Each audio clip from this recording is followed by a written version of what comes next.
भारत राष्ट्र समिति के कारगुजार सदर केटीआर ने चीफ मिनिस्टर रेवंत रेड्डी पर करीमनगर से एक डमी कैंडिडेट को खड़ा करने का इल्जाम लगाया है। केटीआर ने करीमनगर के विमलवाड़ा में बीआरएस करीमनगर लोकसभा उम्मीदवार विनोद कुमार की हिमायत में मुनाकिद हल्के सतह की बूथ कमेटी इजलास में हिस्सा लिया। इस मौके पर केटीआर ने कहा कि रेवंत रेड्डी और बंडी संजय ने मैच फिक्सिंग की है, इसीलिए रेवंत रेड्डी ने करीमनगर से कांग्रेस की जानिब से एक डमी उम्मीदवार को खड़ा किया है। उन्होंने कहा कि एक ऐसे शख्स को उम्मीदवार बनाया गया है जिससे कोई वाकिफ नहीं है। बीआरएस एमएलए ने मजीद कहा कि करीमनगर में बीजेपी और बीआरएस के दरमियान मुकाबला होगा।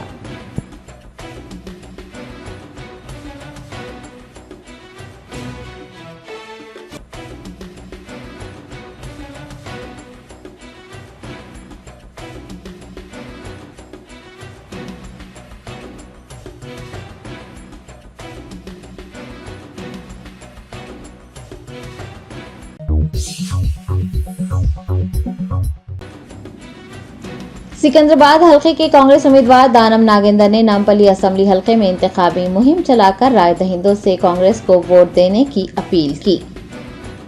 खैरताबाद एमएलए व सिकंदराबाद पार्लिमानी हलके के उम्मीदवार दानम नागेंद्र ने इतवार को नामपल्ली असेंबली हलके के मेहदीपट्टनम, भोजागुट्टा, अयोध्यानगर कॉलोनी व दीगर महलजात का पैदल दौरा किया और आवाम से फर्दन मुलाकात करते हुए उनसे सिकंदराबाद पार्लिमानी हलके से कांग्रेस पार्टी को अपना वोट देकर भारी अक्सरियत से कामयाब बनाने की अपील की। दानम नागेंद्र की इंतखाबी मुहिम में हल्का नामपल्ली इंचार्ज फेरोज खान, कॉर्पोरेटर मुकेश के अलावा दीगर कायदीन ने भी हिस्सा लिया।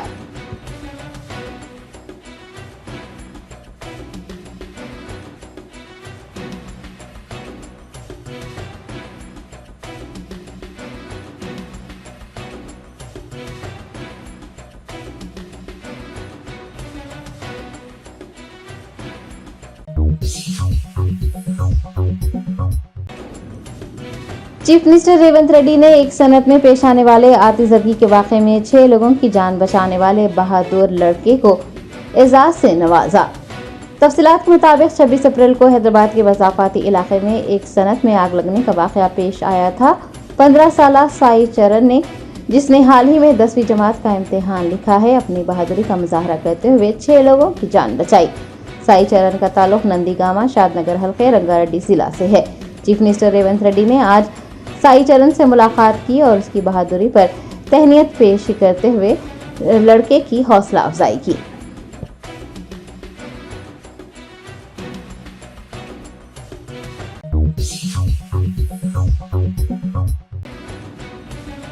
बीआरएस के कारगुजार सदर के तारक रामाराव ने सिकंदराबाद पार्लिमानी हल्के के उम्मीदवार टी पद्माराव की तायद में इंतखाबी मुहिम चलाई।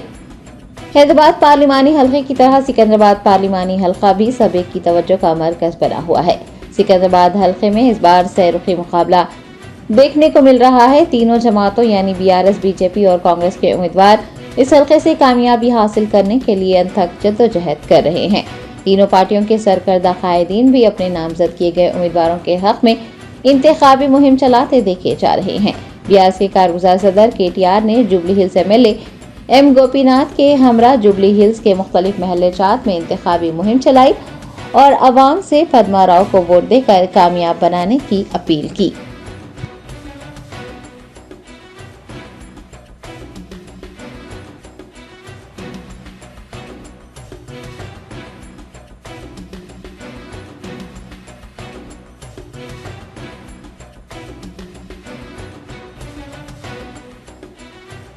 కాంగ్రెస్ తో మనకు పోటీ లేదు. కరీంనగర్ పార్లమెంట్ లో ఉన్న పోటీ అంతా బీజేపీతోనే ఉన్నది. ఎందుకంటున్నా ఎరికేనాది దాని పాపం ఎవరినో తీసుకొచ్చారు నిన్న కరీంనగర్ ఎంపీ అభ్యర్థి కాంగ్రెస్ వాళ్ళు. నేను అమ్మతోటి చెప్తున్నా, ఆయన తీసుకొచ్చి కాంగ్రెస్ కండువా వేయకుండా మీరు తిప్పాపూర్ చౌరస్తాలు నిలబెట్టుంది. ఎవడన్నా ఒకటి గుర్తుపడుతున్నామో 2 గంటలను నేను కూడా చూస్తా. ఎవడు గుర్తుపట్టాడు? ఆయన ఎవడో ఎవరికి తెలియదు. నాకు తెలిసి కాంగ్రెస్ కార్యకర్తలు కూడా గుర్తుపట్టారు. కాంగ్రెస్ కార్యకర్తలు కూడా గుర్తుపట్టారు. తిప్పాపురం చౌరస్తాలు నిల్చుంటే ఏమనుకుంటుంటే ఎవడో బస్ కోసం ఎదురు చూస్తుండేమనుకుంటారు. అంతే తప్ప గాయనట క్యాండిడేట్ అట ఏమన్నా సిగ్గుండాలి కాంగ్రెస్ వాళ్ళకి. అంటే గింత మ్యాచ్ ఫిక్సింగ్, గింత అన్యాయమా? అసలు నిజంగా చెప్పాలంటే ఇక్కడ కరీంనగర్ పార్లమెంటుకు మాజీ మంత్రి జీవన్ రెడ్డి గారికి బాగా ఇష్టం ఉండే పోటీ చేయాలని. ప్రవీణ్ రెడ్డికి ఇంట్రెస్ట్ ఉండే, మాజీ ఎమ్మెల్యే హుస్నాబాద్. వాళ్ళిద్దరు కొద్దిగా మంచి పోటీదారులు అయితే నిజంగా చెప్పానంటే వాళ్ళిద్దరు వస్తే కొద్దిగా పోటీ గట్టిగా రసవత్తరంగా ఉంటుండే. కానీ మ్యాచ్ ఫిక్సింగ్ లో భాగంగా రేవంత్ రెడ్డి గారు బండి సంజయ్ గారు బదులుకొని ఏమనుకున్నారు ఎరికేనా, అరే గట్టోళ్ళని పెడితే అయితే బీఆర్ఎస్ గెలిచిపోతుందా, సప్పుడేగా ఒక డమ్మి గాని డఫర్ గాని పెడదామని చెప్పి ఎవడో ఊరు పేరు ముక్కు ముఖం తెలవని తీసుకొచ్చి ఇలా కరీంనగర్ పార్లమెంట్ లో కాంగ్రెస్ బీఫారం ఇచ్చింది.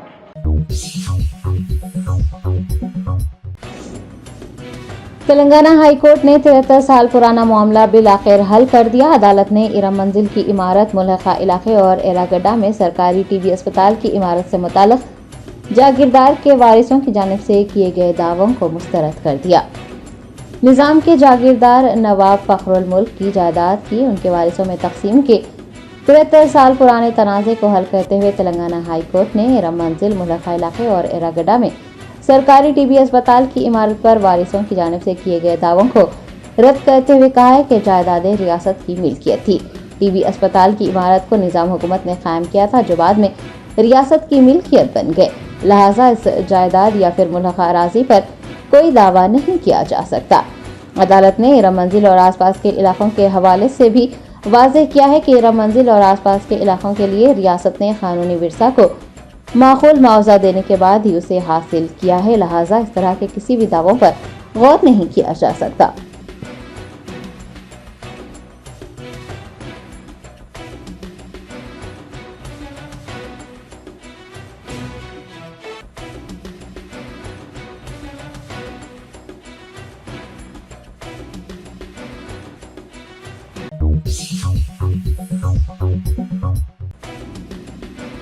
कायद मजलिस मुकर्रना पार्टी अकबरुद्दीन ओवैसी ने किसानों के एहतजाज, बढ़ती हुई महंगाई और बेरोजगारी को लेकर मरकजी हुकूमत पर निशाना साधा। हल्के पार्लिमान हैदराबाद के मजलिसी उम्मीदवार बैरिस्टर असदुद्दीन ओवैसी की तायद में मजलिसी फ्लोर लीडर व एमएलए अकबरुद्दीन ओवैसी ने एक इंतखाबी जलसे को मुखातिब करते हुए कहा कि दाल, चावल, तेल, प्याज, अदरक, लहसुन और तरकारियां महंगी हो गई हैं। उन्होंने सवाल किया है कि जब कीमत बढ़ रही है तो किसान क्यों परेशान है, किसान एहतजाज क्यों कर रहे हैं और क्यों किसान खुदकुशी कर रहे हैं। अकबर ओवैसी ने कहा कि मांग बढ़ रही है, पैदावार भी बढ़ रही है, लेकिन किसानों को उनकी मेहनत का पैसा नहीं मिल रहा है, दरमियानी अफराद पैसा खा रहे हैं। कायद मजलिस ने कहा कि भारतीय जनता पार्टी मुल्क को सिर्फ नफरत और मुसलमानों के नाम पर बांट रही है। उन्होंने लोकसभा इंतखाबात में हल्के पार्लिमान हैदराबाद से बैरिस्टर असदुद्दीन ओवैसी को अपना कीमती वोट देकर कामयाब बनाने की अपील की।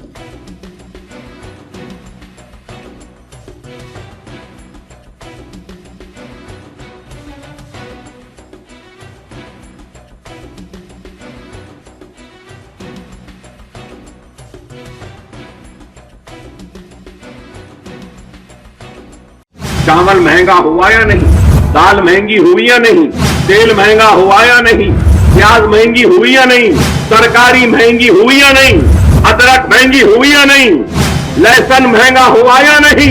सवाल ये है, जब कीमत बढ़ रही है तो पैदा करने वाला एहतजाज क्यों कर रहा है, किसान एहतजाज क्यों कर रहा है, किसान खुदकशी क्यों कर रहा है, महंगाई क्यों बढ़ रही है, मांग बढ़ रही है और पैदावार कम है नहीं है। मांग तो जैसे बढ़ रही है, पैदावार उससे ज्यादा बढ़ रहा है और आज तेलंगाना को राइस बोल ऑफ इंडिया बोला जाता है। राइस बोल मतलब चावल का बड़ा एक कटोरा अगर है मुल्क का तो वो तेलंगाना है। तो तेलंगाना में चावल सबसे सस्ता होना था ना, क्यों नहीं है फिर? कि किसान को उसकी मेहनत का पैसा नहीं मिल रहा है, बीच वाले पैसा खा जा रहे हैं। ये काम है जरूरत, इससे किसान भी खुश होगा, मैं भी खुश होऊंगा, आप भी खुश होंगे कि चलो चावल सस्ता हुआ, चलो दाल सस्ती हुई, चलो आटा सस्ता हुआ, चलो गेहूं सस्ता हुआ, चलो तरकारी सस्ती हुई। नहीं, महंगाई तो बढ़ रही। तो आपसे बताना और समझाना मैं ये चाहता हूं कि ये भारतीय जनता पार्टी इस मुल्क को सिर्फ नफरत के नाम पर, मुसलमानों के नाम पर बांट रही है।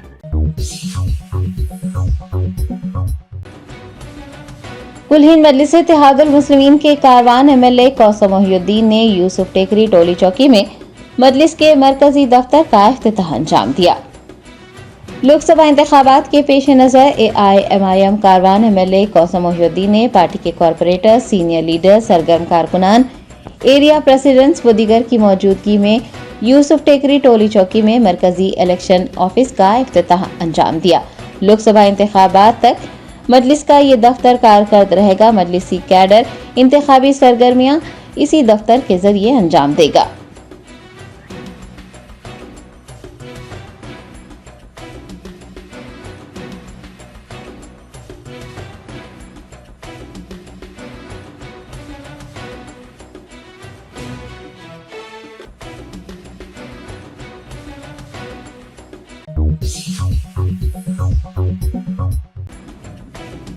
कुलहीन मजलिस इत्तेहादुल मुस्लिमीन के याकूबपुरा रुकन असम्बली जाफर हुसैन मेराज ने बैरिस्टर असदुद्दीन ओवैसी की ताईद में संतोष नगर डिवीजन में इंतखाबी मुहिम चलाकर अवाम से AIMIM को वोट देने की अपील की है। 13 मई को मुनक़िद लोकसभा इंतखाबात के लिए AIMIM कायदीन की जानिब से इंतखाबी मुहिम चलाई जा रही है। इतवार को याकूबपुरा MLA जाफर हुसैन मेराज ने यूथ लीडर यासर अरफात और संतोष नगर कॉरपोरेटर मुजफ्फर के हमरा संतोष नगर डिवीजन के मुख्तलिफ महल्ले जात में घर घर मजलिस मुहिम चलाई। उन्होंने अवाम से मुलाकात करते हुए उनसे सदर मजलिस को अपना कीमती वोट देकर भारी अक्सरियत से कामयाब बनाने की अपील की। इंतखाबी मुहिम में अहमद कादरी, सादिक सिराज के अलावा पार्टी के सीनियर लीडर्स और सरगर्म कारकुनान ने भी हिस्सा लिया।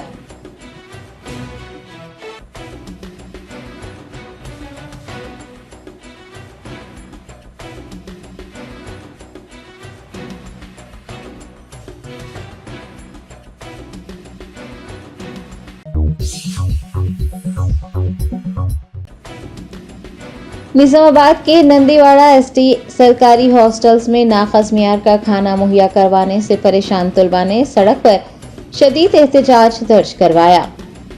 तफसीलात के मुताबिक ST सरकारी हॉस्टल में सड़ी गली तरकारियों से खाना तैयार करते हुए तलबा को गैर मियारी खाना मुहैया करवाया जा रहा था। हॉस्टल इंतजामिया के इस इक़दाम से नाराज तलबा ने सड़क पर तरकारियां फेंक कर शदीद एहतजाज किया और उनके मसले को हल करने उन्हें मियारी ग़िज़ा मुहैया करवाने की मांग की।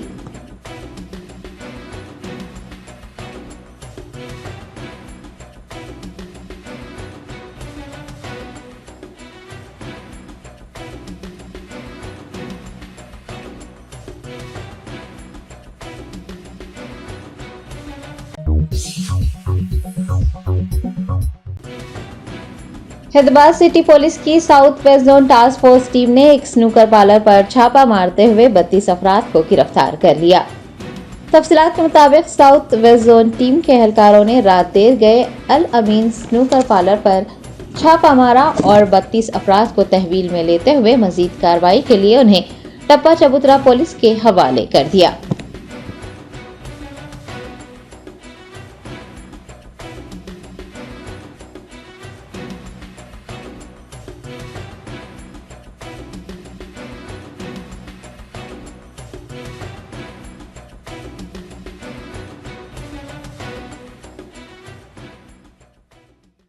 हालत खराब रखने की रातों में तो खराब भी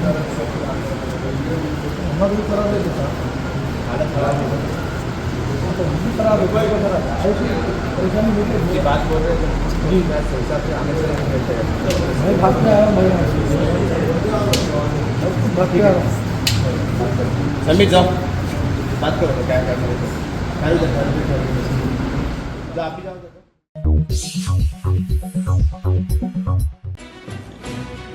जायदाद की खातिर बाप को कत्ल करने वाले जालिम बेटे को पुलिस ने गिरफ्तार कर लिया।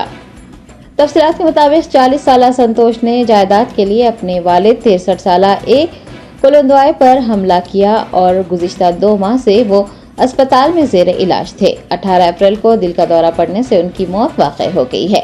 अहले खाना की शिकायत पर पुलिस ने मुकदमा दर्ज करते हुए तहकीकात की और तहकीकात के दौरान पुलिस को एक वीडियो बरामद हुआ जिसमें संतोष को अपने वालिद को मारते हुए देखा गया है। पुलिस ने 25 अप्रैल को संतोष को गिरफ्तार करते हुए रिमांड पर भेज दिया है।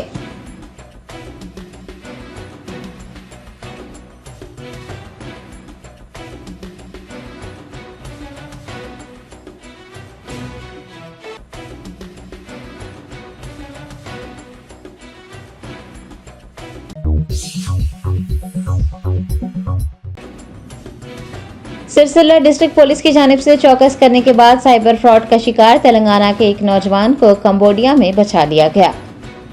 तफसीलात के मुताबिक कंबोडिया में काम करने वाली चाइनीज कंपनी और साइबर फ्रॉड करने वाले एक रैकेट का पर्दाफाश किया गया है। शिवा नामी एक नौजवान 3 माह पहले कंबोडिया के एक साहेली शहर में चीनी फर्म में काम करने के लिए भेजा गया था। उसे पुलिस ने बचा लिया है और उसे तेलंगाना लाया जा रहा है। मालदीव में शेफ के तौर पर काम करने वाले जगतियाल के एक शख्स और पुणे से ताल्लुक रखने वाले उसके दोस्त को सिरसिल्ला पुलिस ने मुलाजिमतों के एक रैकेट में मुलविस पाए जाने पर गिरफ्तार किया है। डीएसपी अखिल महाजन के मुताबिक जगतियाल का साई प्रसाद और पुणे के आबिद अंसारी को गिरफ्तार किया गया है। 3 माह पहले शिवम को प्रसाद ने कंबोडिया भेजा था। उसे काम की नौयत सॉफ्टवेयर ऑपरेशन बताई गई थी, ताहम उसे दिन में 16 घंटे चीनी फर्म में नारे लगाने और साइबर फ्रॉड करने पर मजबूर किया गया था।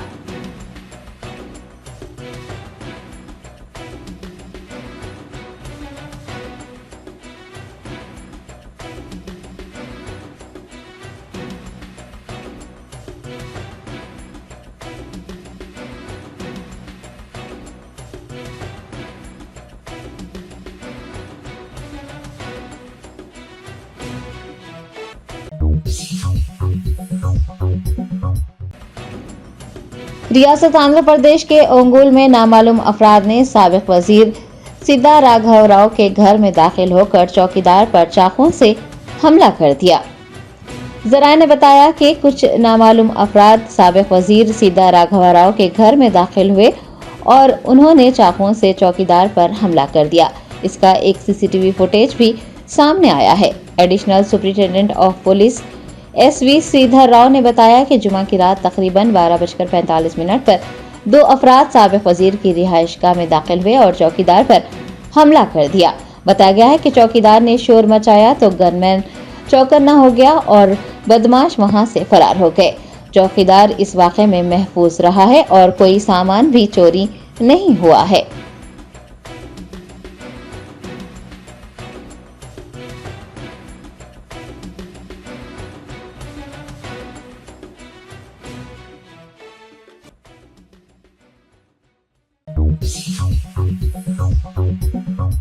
Germanton super speciality hospital, doctor Mir Jawad Zar Khan, senior experienced orthopaedic surgeon, bone fracture, joint replacement, hip replacement और स्पाइन सर्जरी कामयाबी से अंजाम दे रहे हैं। इसके अलावा neuro surgery, cardiology, gynaecology, dental, general medicine, dialysis और फिजियोथेरेपी जैसे शोबाजात में इंतहाई कामयाबी के साथ वाजिबी फीस में इलाज किया जा रहा है। शेयरिंग और प्राइवेट रूम्स, अस्पताल में 24 घंटे MRI, CT scan, 2D digital xray, ultrasound, operation theatre, ICU और लैब की सहूलत दस्तयाब है। आपकी उम्मीदों के ऐन मुताबिक Germanten super speciality hospital, pillar number 150, Attapur, Hyderabad.